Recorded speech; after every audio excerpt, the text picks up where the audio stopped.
देश में अभी ज्योति मौर्य का मामला ठंडा भी नहीं पड़ा कि झारखंड से ऐसा ही एक और मामला सामने आ गया। साहिबगंज जिले के बोरियो में एक पति अपनी पत्नी की बरामदगी के लिए दर दर भटक रहा है।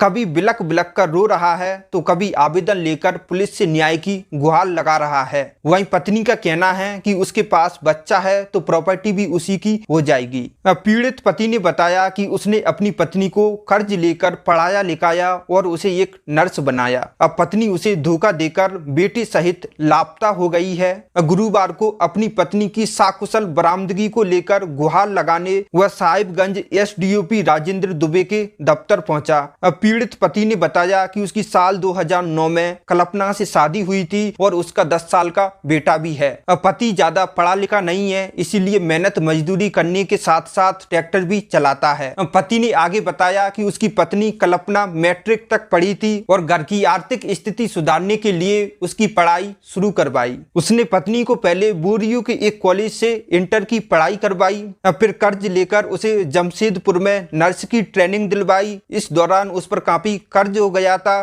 तब वो अपनी पत्नी के कहने पर ही कमाने के लिए गुजरात चला गया। वहीं उसकी पत्नी कल्पना साहिबगंज के जुमावती अस्पताल में नर्स की नौकरी करने लगी और उसका पति गुजरात से कमा कमा कर अपना कर्ज उतार रहा था। लेकिन पति अपने घर वापस लौटा तो उसे उसकी पत्नी का हाव भाव बदला बदला सा लग रहा था। उसके पूछने पर पत्नी ने कहा कि अब वह मेरे साथ नहीं रहना चाहती। तब पति अपनी पत्नी को लेकर ससुराल गया और सास ससुर को इसकी जानकारी दी और वहां से इसे समझा बुझाकर हम वापस घर आ गए।